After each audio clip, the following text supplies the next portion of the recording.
What is going on, everybody? How are we doing today? It is Ben Morgan of the Fins Up Network.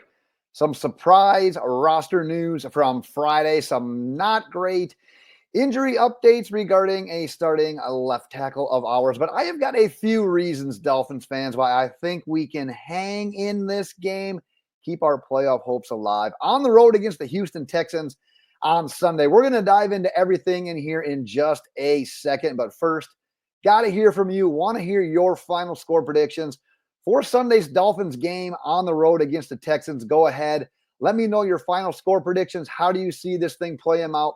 Go ahead and drop your thoughts in the comments. But we talked about that roster news, a little bit of surprise roster news. As Friday morning, our Miami Dolphins and wide receiver Odell Beckham Jr. mutually agree to part ways. I love it when they always phrase it as mutually agreeing to part ways. But he finishes his short-lived Dolphins career with 9 catches for 55 yards. Typically, when we release a player, I would talk about who's going to fill the shoes, step into those vacated snaps. But in this case, as you can see, there's not really all that many snaps and or production that needs to be filled. I can tell you that from what I was told, there were a lot of factors that played into this decision, both on Odell's part and the Miami Dolphins' part. I'm not going to go into all of those details today. Just know that the relationship didn't even start out on the greatest foot. If you remember, if you've been following the Fins Up Network, Odell Beckham never wanted to go on IR to begin the seasons. The Dolphins thought otherwise, said, you know what, get as healthy as possible. We'll have you for this stretch run. Odell didn't even like that. So like I said, I'll kind of end it right there for this particular update, but just know that it never even got out to really the greatest start. All in all, we'll chalk this up as a failed experiment. Now, hopefully we can see some continued growth from Malik Washington. Let's take a quick dive into this week's injury report, because I talked about an unfortunate update from that injury report, but quite honestly, it's something that if you were kind of reading between the lines, we sort of saw it coming throughout the week, and that is Terron Armstead, starting left tackle. All important to this Dolphin success on the offensive line, being doubtful for Sunday's game. Now, all signs would then point towards the rookie, Patrick Paul, getting that start at left tackle, and then Kendall Lamm, who is questionable, by the way, so it's not like he's going out there 100% either, continuing to get the start at right tackle. We are actually going to talk about more about that in a second.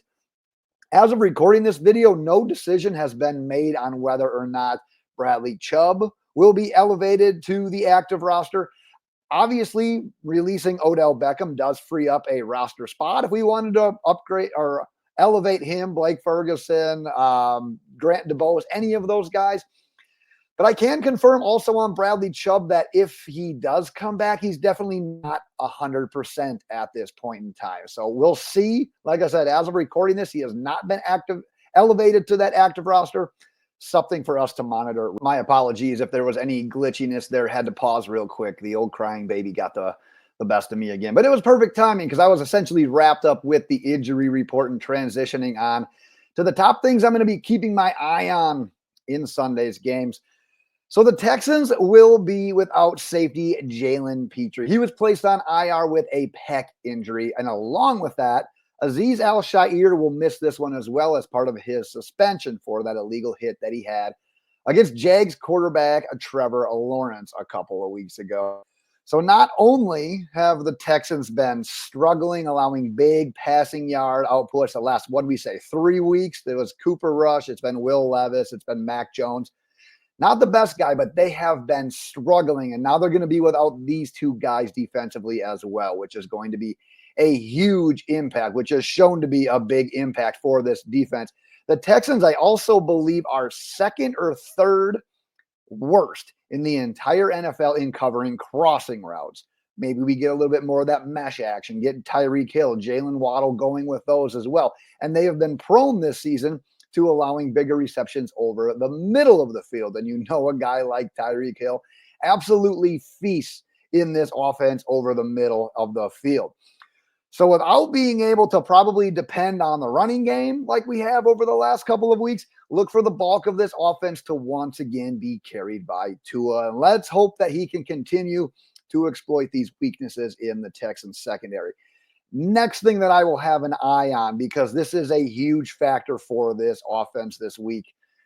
How is our backup tackles essentially going to fare against what is, I'm going to say, a pretty damn good dynamic set of edge rushers? Danielle Hunter, Will Anderson Jr., absolutely menacing coming off the edge, and they've been finishing the job as well with the sacks, combined for 20 so far this season. And now, like we just said, we've got a rookie left tackle and a not healthy injured right tackle as basically the primary players responsible for handling that duel. So I'm just going to say that's probably less than ideal, but look for a couple of things from Mike McDaniel in this offense to combat that.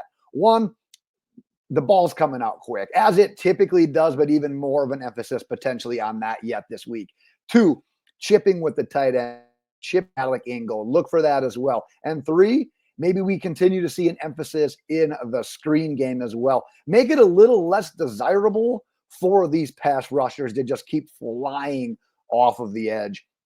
And finally, which Dolphins defense is going to show up? Because I would say this Dolphins defense has been a little bit bipolar this year. We've seen strong performances where basically without a doubt, they've looked like the superior unit of this team in comparison to the offense.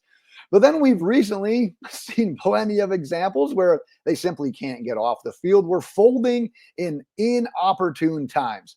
And no, this Texans offense hasn't really, I'll say, lived up to the hype that was around it this offseason. And yeah, they no longer have a guy like Stephon Diggs as well. He's been put on season-ending IR.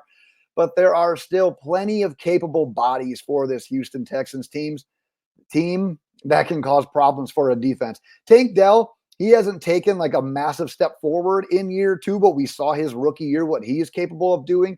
Dalton Schultz, he's not dominating statistically either this year, but we've seen our defense have plenty of struggles covering pass-catching tight ends. But most importantly, it's Joe Mixon, it's Nico Collins. We've been pretty stout against the run recently, but Joe Mixon has essentially been the definition of a steady performer all season long. He's nearly a lock to total over 100 yards, probably score a touchdown in the process as well.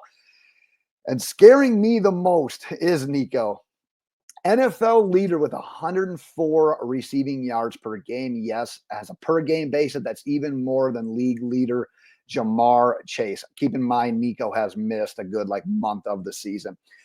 One of the league leaders in yards per catch. The guy has shown over and over that not only is he one of the up-and-coming wide receivers in the league, he will get behind your defense. I said last video, he's a big play waiting to happen. He's going to finish with 6 when he gets behind your defense. A huge big play threat for this Houston Texans team. We got to see what Anthony Weaver decides to do this week when it comes to the pass coverage. Is he going to continue to leave a guy like Jalen Ramsey on an island against the team's best option as a pass catcher? Or maybe does he roll some safety help a little more often than not Nico's way? Maybe free up Ramsey, not have Ramsey shadow him quite as much. Keep your eye on this, because how we line up against Nico and these pass catchers, definitely the biggest key, in my opinion, to this game when we're talking about the defensive side of the ball. All right, guys, here it is. If I can get it on my screen here. It's officially must-win season, so that's what I'm doing. This is definitely, I would say, probably more wishful and hopeful thinking than anything. I'm not going to be placing any large wagers on the Miami Dolphins this week, despite getting I think we're getting 3 points in this one. All things considered, though, I would say this is the exact game that you've got to win at this point of the season. It's a road game. It's against a team that's going to be in the playoffs. It's essentially win out time of the season or bust. That's it. So that sounds like an awful lot like playoff football to me. But in my opinion, I've said this kind of hinting at it throughout the week here. This week is about Tua, and it's about our defense. Can Tua stay hot, keep the efficiency of this offense at a very high level? Being able to do that without probably being able to bank on much help from the run game. And then defensively, can we bounce back? Just last week against the Jets, we made the Jets a pretty I don't want to call them pathetic offense, but they haven't lived up to any we made them look like the greatest show on turf. If we can do both of these things, I think we're 7-7 after Sunday. If not, it's probably season over. So I am staying positive. I'm praying for our offensive tackles to be able to compete in this one. And quite honestly, we've got an opportunity if those things happen that we can shake some narratives this weekend. So my hopes are there, but I want to hear from you. And I'm going to say here, stay tuned. We'll be back some point following the game. Instant reactions, top takeaways. But as we talked about in the beginning, I want to hear from you as well. I got the sneaky 3-point win. What do you think's going to happen? Go ahead, drop your thoughts in the comments. Like I said, stay tuned. We'll be back at some point following the game with our post-game reaction as well. But until then, Dolphins fans, fins up.